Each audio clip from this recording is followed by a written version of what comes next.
NVIDIA is launching the RTX 4070, and we're reviewing it. So it comes out officially tomorrow. It's priced at $600 MSRP. They are commonly going to be 2-slot form factor cards. So this is a 2-slot card. Finally, we're coming back down to something more reasonable for thickness. And at a $600 price tag, that puts it $200 below the existing 4070 Ti. So to just recap what NVIDIA's got right now, it's 4090 at $1,600 MSRP, 4080 at $1,200 MSRP, and we were really not fond of the 4080. 4070 Ti at originally, it was going to be $900, and a 4080, 12 gigabytes, so they were gonna have two, but it's a 4070 Ti and it's $800, and now this at $600. So this is NVIDIA getting as close to the mid-range as they can, while still creating a clear avenue for people who are looking to spend $500 to go, okay, fine, I'll buy it. That's probably their angle here. So today we're looking at the gaming performance, the thermals, the power, the frequency, and the fan response to the thermals. We will also be looking at ray tracing. And aside from the obvious generational comparisons dating back, we have GTX 1070 and RTX 2070 in here. We will also be talking about the 3080 and the 6950 XT in particular. There's a lot of other stuff there too, but those two especially are interesting here. Before that, this video is brought to you by Thermal Grizzly. Thermal Grizzly's Hydronaut and Cryonaut thermal pastes are high-performing thermal interfaces for use on CPUs and GPUs. You can bring an old card back to peak performance by repasting it and doing preventative maintenance, and Thermal Grizzly's Hydronaut is ideal for water cooling and air cooling for new and old cards alike. Cryonaut paste is one of the top performing pastes for extreme overclocking with CPUs and GPUs and has been used in several world record scoring machines. Learn more at the link in the description below. So starting with some of the core specs just quickly, this thing has 5888 CUDA cores, or FP32 cores, and that is down from 7680 on the 4070 Ti. The 4070 keeps a 12 gigabyte frame buffer. It's got 12 gigabytes of memory. It's using GDDR6X, and on a 192-bit interface, that ends up yielding a 504 gigabyte per second memory bandwidth. So this number was one that NVIDIA was clearly a little bit concerned about publishing, because it immediately sort of noted to the press that the L2 cache is higher with Ada Lovelace. This is not new to the 4070, it's just new for the 40 series. And that L2 cache is able to compensate for some of the memory bandwidth. So L2 is at 36 megabytes here on the 4070 Ti. It's 48 megabytes. And then for reference, the 3070 Ti was 4 megabytes. But that was one of their points. As for our points, the main things to be interested in from a mechanical perspective are simply that it can finally come down to two 8-pins if you didn't like the 12-volt high power connector, but the FE model does run 12-volt high power with a splitter to 2 8s. But partner models will commonly run 2 8s. And the 12-volt high power spec, or the requirement, is different here. So remember that there are different types of ratings for cables for 12-volt high power. They're not all the same. There are 300-watt supported power supplies and cables, and there are 600 watts. This is one where you can get away with 300 watts as long as it's pinned appropriately per the PCIe 5 spec, but that's a different topic entirely. So pricing in the market. This is important because the market's changed a lot, and it makes it a really tough place for the 4070 to compete. To go over what's currently out there, the number one thing for you to pay attention to is probably going to be the 6950 XT. We saw Newegg still has a lot of them. They're available from $600 to $660 or so, depending on whose you buy, and a lot of them have $30 off instant discount codes.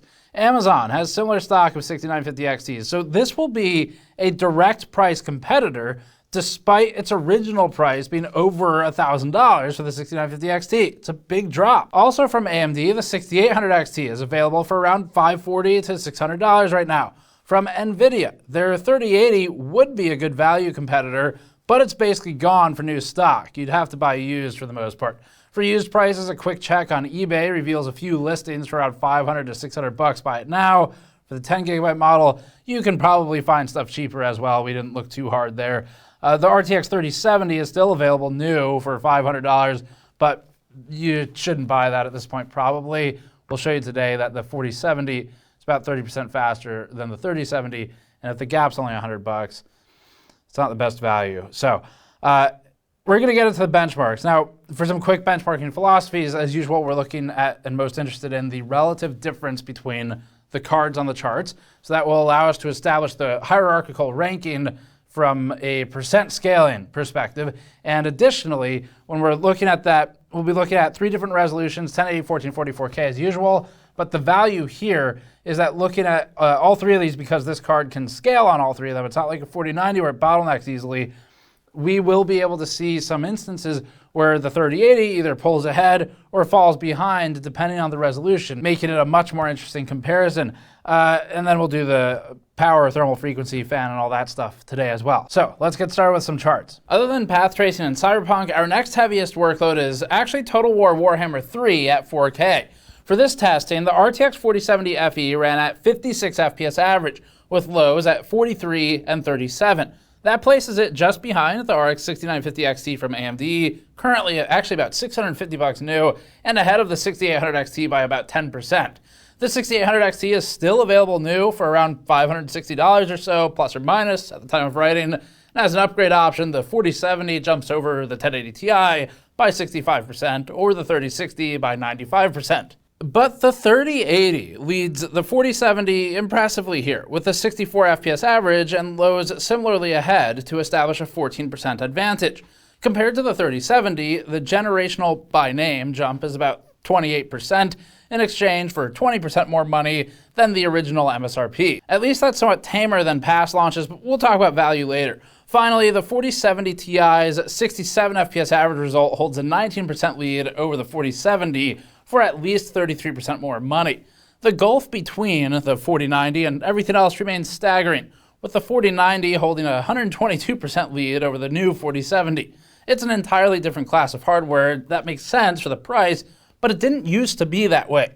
Flagships are now segmented further away from the rest of the stack to make them look, at least on NVIDIA's side, more like an actual flagship. They're trying to give you a reason to buy it. Previously, you'd look at a Titan card and it was a couple percent better than the best gaming cards at the same generation, and it was often hundreds of dollars more expensive. So that much has changed significantly. Here's the chart for 1440p. We have a ton more data that we had to remove from this chart just to make it legible, so we've eliminated all of the modern low-end cards like the 1650 in order to better accommodate upgrade possibilities like the older 580 and the GTX 1070. You can find the low-end stuff in our other videos, but the RTX 4070 ran at 112 FPS average here, which puts it again ahead of the 6800 XT and behind the 6950 XT. This time, the 6950 XT is about 10% ahead. The 3080 holds a similar lead over the 4070, and the 4070 Ti is about 22% improved over the new 4070. Against the 3070, we're seeing a 32% uplift this time, up from 28% at 4K, so it's climbing. 1080p has the 4090 still in a ridiculous position, considering we're so low on resolution now that it's starting to choke on the CPU limit. Directing attention to the new 4070 though, the card advances generationally, by name at least,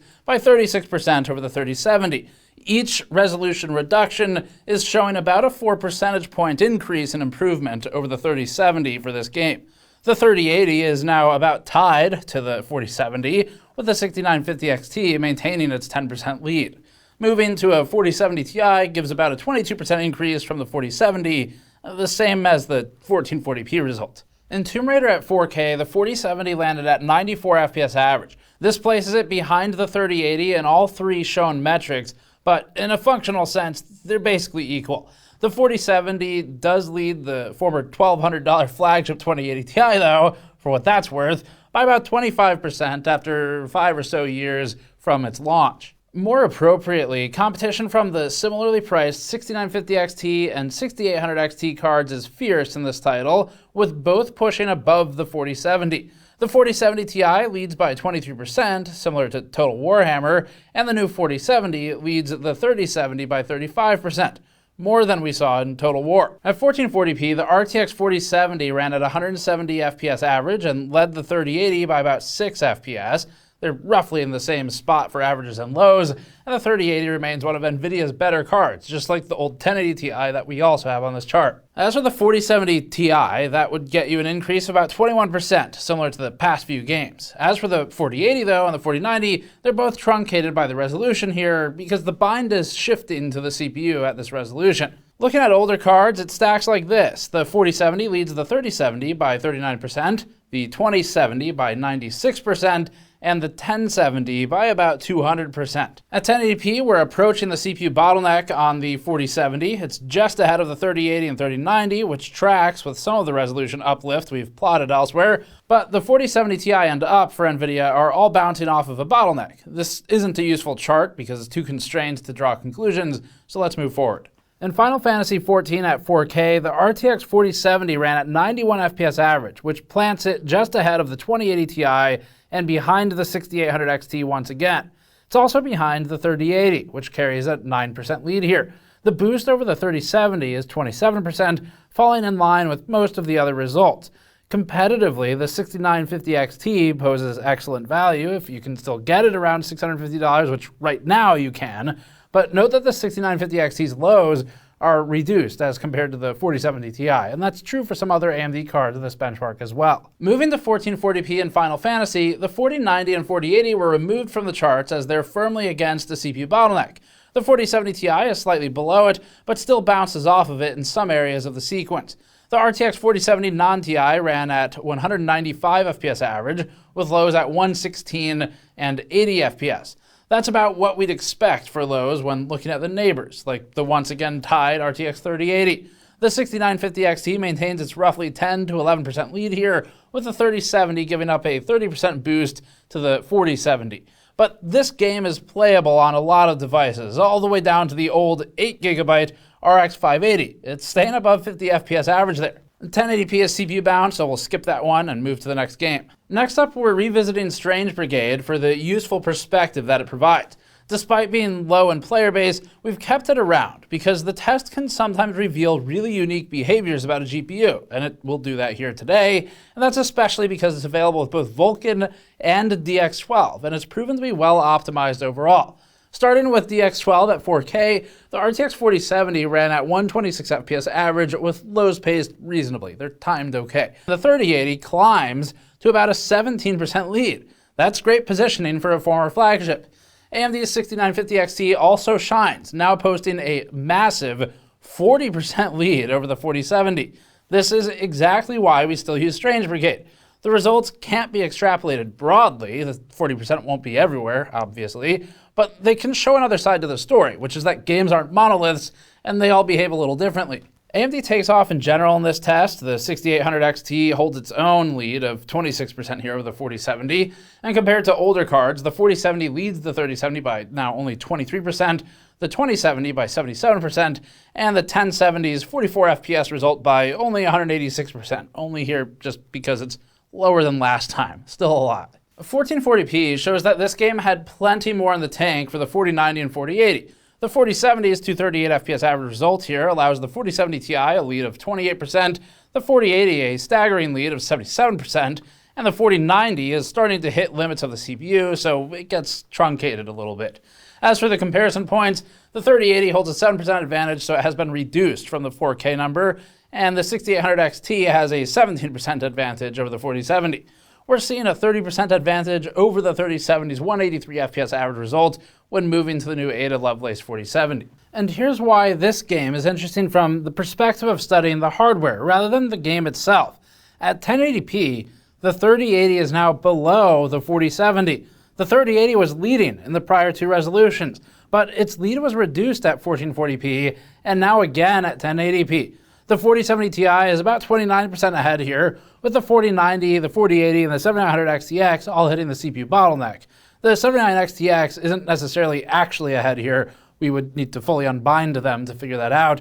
But as for the 70 class cards, the 4070 leads the 3070 by 40% in this particular benchmark, as it's doing disproportionately better in 1080p with this setup. So depending on the scenario, it looks like the 4070 is scaling positively as resolution decreases. We'll briefly look at the 1440p Vulkan results as well. One of the more interesting entries here is the 3080, which runs at 241 FPS average and ends up leading the 4070 by about 40 FPS, or 20% advantage. That's pretty big for the 3080. The same is true for the 6800 XT, and the 4070 Ti holds the predictable 22% improvement. Generationally, the 4070 offers these improvements, 18% over the 3070, 67% over the 2070, and 170% over the 1070. Horizon Zero Dawn is up next, first tested at 4K. The RTX 4070 FE ran at 82 FPS average here, with lows again fine. We're not seeing any red flags demanding deeper frame time plots. The RTX 4070 Ti's 97 FPS average result establishes an 18% lead. It's a little lower than we've seen before. And once again, the RTX 3080 maintains equivalence with the 4070. Also, once again, the 6800 XT and the 6950 XT remain ahead, and the lead over the 3070 remains about 30%, so not much change from the other games. At 1440p, the 4070 ran at 156 FPS average and held a slight lead over even the RTX 3090. The 3080 now dips below the 4070, with the 4070 holding a 10% lead. So the 4070's relative performance improves, at least in this one, as the resolution decreases. The 4070 Ti is only 12% ahead of the 4070 here, but that's because we're becoming CPU bound at around 175 FPS, so it doesn't have full room to scale, and that 12% number isn't actually the full picture. It's not representative of reality. It's bound. CSGO is up next. This is the lightest weight game we currently benchmark for GPUs, but we still see differences pop up for the mid-range. We haven't run the full suite of GPUs for this game yet. Actually, we added it for Intel Arc. But allowing the 4070 to run in this one put it in an uncontested position because, again, it's just lower end parts till now. At 4K, the 4070 ran at 195 FPS average with lows spaced consistently. This isn't CPU bottlenecked, actually. It's something we can demonstrate in the next chart. But since we just added CSGO to our testing, you don't have much to compare this to other than maybe a 1660 Ti, which just kind of gives you a sense for scale. But we recognize it's not that useful yet. We're adding more to it. It's not worth spending much more time on CSGO for those reasons, but at 1440p, we can at least show that the 4070's 357 FPS average results here illustrates there was CPU headroom still at 4K. Now that we're through the rasterized games, we're gonna look at a couple of ray trace samples. Now, we are currently working on revising our GPU test suite, and that includes adding Cyberpunk path tracing in. You may have just seen our video about it. If you haven't, you should check it out. But that currently only has a 4090 for the data set because it came in one day before this review. I'm actually filming, I don't know, like 12 hours before this video is going to go up. So we'll be adding that in soon. But for now, we'll look at a couple of mainstays and standards for RT. Now we're back to ray tracing again, but this time with a fuller set of data. So RT Tomb Raider's up now. This is a different test than the earlier Tomb Raider test. So remember that the numbers are not comparable between them because the previous charts didn't use ray tracing features. Over the years, we've actually had a lot of people get confused by that. So these are different data sets. With the RT shadows enabled, there's a drop in overall FPS, but not as much as you'd see in Cyberpunk. This is the lightest weight RT feature test we currently run. It diminishes the advantage of cards that are otherwise strong in ray tracing, and it serves to equalize with a heavier focus on rasterization. But our other tests fill the gap to more fully leverage the advantages. And here's that chart. The RTX 4070 ran at 55 FPS average with RT enabled and highest settings. That has it about equal with the 6900 XT, which has now fallen in relative ranking, and it's also within error of the RTX 3080. The 6950 XT maintains a technical lead, but not a meaningful one. Increasing the budget by 30% to get an RTX 4070 Ti would yield a 26% uplift in performance, so it's really not a great proposition for that cost for the upgrade. At 1440p, the new 4070 ran at about 104 FPS average, which puts it at the same level as the RTX 3090 and just ahead of the RX 6950 XT. It's finally overtaking the 6950 XT after all of those charts, and it took RT features to do it. As for the 4070 Ti, its 23% lead and 128 FPS average is diminished from the 4K lead. We've seen enough Tomb Raider at this point, so the 1080p chart is brief. The most noteworthy thing here is that the 4070 Ti's lead versus the 4070 dropped to just 20%, down from 26% at 4K previously. So if you're playing on a lower resolution display, the benefit of the Ti could be less significant than, say, at 4K, depending on the game you're working with. Control is up next. This is tested as raw ray tracing, no DLSS or FSR. And it's a pure like-for-like comparison in that way. You could obviously enable one of these technologies, but the point here is relative comparison, not absolute. You can see our separate DLSS content as well, like the one we just published yesterday for Cyberpunk for more information. In Control at 4K, the RTX 4070 ran at 32 FPS average, which positioned it behind the 3080 by actually a lot. It's about 20%. At least the 3080 improved by 20% over the new 4070.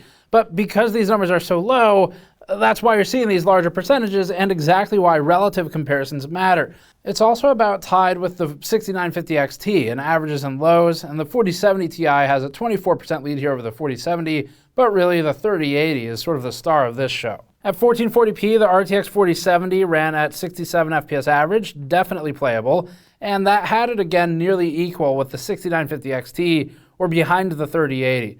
The 3080's lead was reduced to 10% here, but it's still a clear lead. Now we're moving to power testing. So for power testing, we are logging the power consumption actively. This is really in there.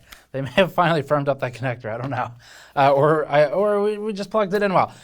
For power, we're gonna be looking at the actual power consumption at the rails. So that's gonna be PCIe 12 volt at the top. We are looking at the PCIe slot power draw too, and we're gonna be doing that through a full system workload. So let's move to the chart. We measured the RTX 4070's power consumption at about 200 watts when fully loaded and under stock conditions for the Founders Edition model. That puts it at about the same power consumption as the 3060 Ti, below the 3070 with a 9% reduction, and lower than the 4070 Ti by 90 watts.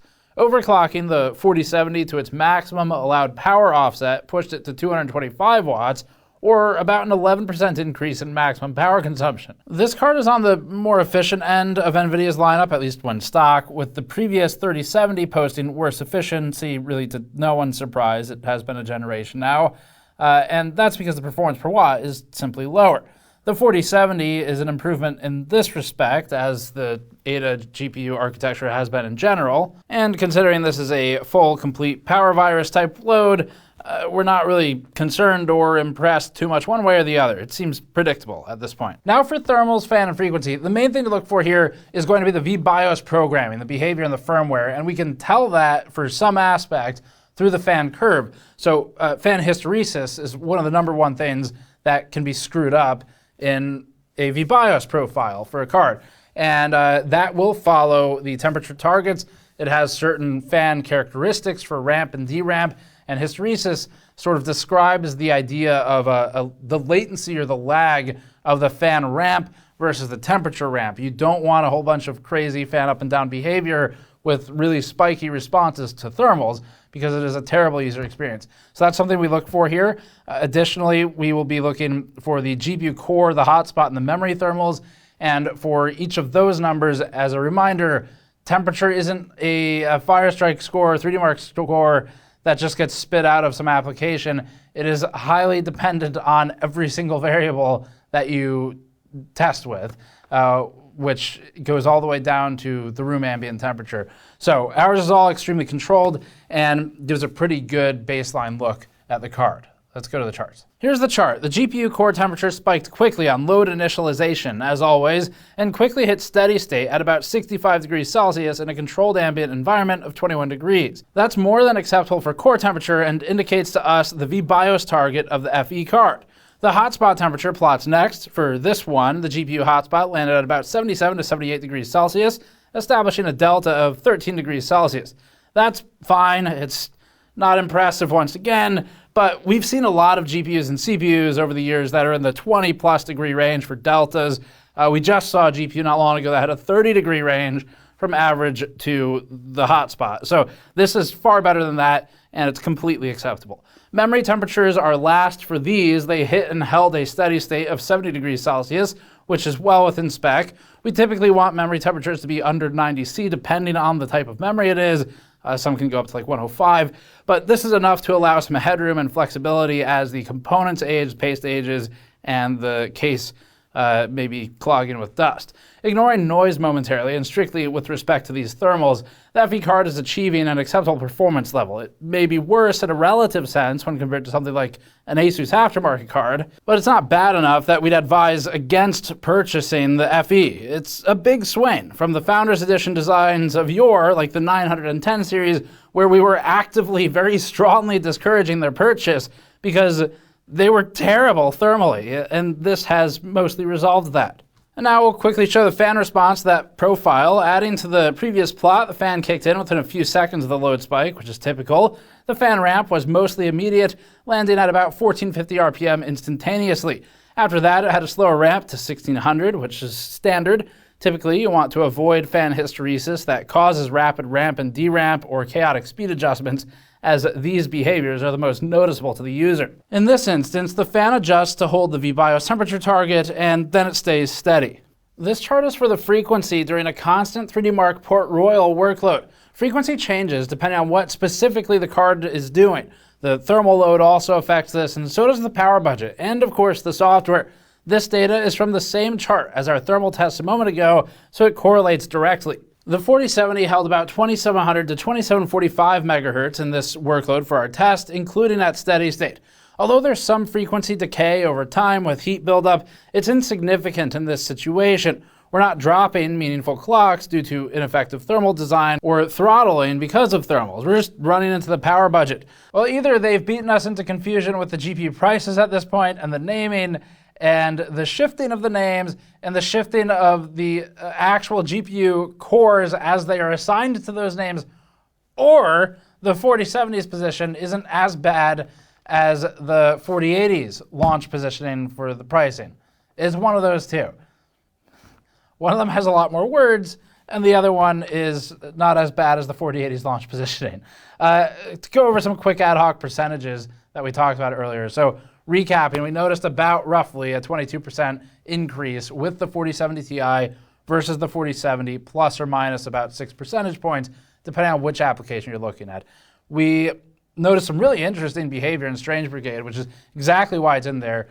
It particularly favored the 6950 XT in a really strong way for average FPS versus the 4070. So that was interesting to see, but it was not characteristic of all performance, just sort of a breakout interesting piece. But that 22% increase to the 4070 Ti, it's not a compelling upgrade if you're interested in the $500 to $600 class. It is really not worth $200 if you're already kind of maxing your budget. So don't feel like you have to stretch to get that if you're uncomfortable past $600. The increase against the 3070 was often about 30% plus or minus a bit, and the gain against the 1070 was closer to 200% on average, which makes sense. But the 6950 XT and the 3080 tended to hold a lead. The 6800 XT was also nearby. And these are the ones that you should really be paying attention to. So the 3080 is kind of hard to find now, but from quick glances on retailers, the 6950 XTs are available new still, and maybe they're dumping them if they're, I don't know, if AMD has something in the pipeline or whatever it is, but the prices are pretty good on those cards. There's a lot of discount codes, and it's not like the BS mail-in rebate stuff. It's like you type the code in and it gives you money off, which brings the pricing down pretty competitive. It's like basically identical to this pricing, but better performance. So you should really be looking at the 6950 XT right now, because speaking for personally myself, I hadn't looked at that price for a while, a couple months, whenever we did the last review, maybe. And probably a lot of people haven't looked at it since it came out. So if you've been out of the loop on that, go look at the new pricing before you just buy this instantly, because it has changed a lot. The cards are not selling like they used to. There's some good deals out there. If you're okay with used, take a look at the 3080s. For this card specifically, for the FE card 4070, the thermal design is competent here. We, thus far, have not found any major issues. Now, we may do a separate full mechanical piece on this. It depends on time, what else we have in the pipeline. But thus far, from our testing, this thing's doing at least well, meaning it's not anywhere close to thermal throttling, 4-hour sample at least, with GPU thermals, which I'm only qualifying because of the AMD issue with the 7900 XTX. No GPU thermal issues. The memory thermals were within a reasonable expectation. They're well below spec. So we think they've done well here. Hysteresis and tuning on the fan curve is competent and good. It is, in fact, a compliment to call it expected.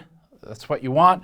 And all of that seems fine. The size is certainly more tenable. And this puts NVIDIA, or at least keeps it in the position it's gained with the 4090 FE and the 3080 FE, where suddenly it is competing with its own board partners, because now it's making designs that aren't completely inane and stupid. Like the old reference card and Founders designs, where they were just thermal nightmares compared to everything else. You're dropping clocks comparatively because that's how boost works and because they were running warm. Now, partner models may still be better in a relative sense. We haven't tested them.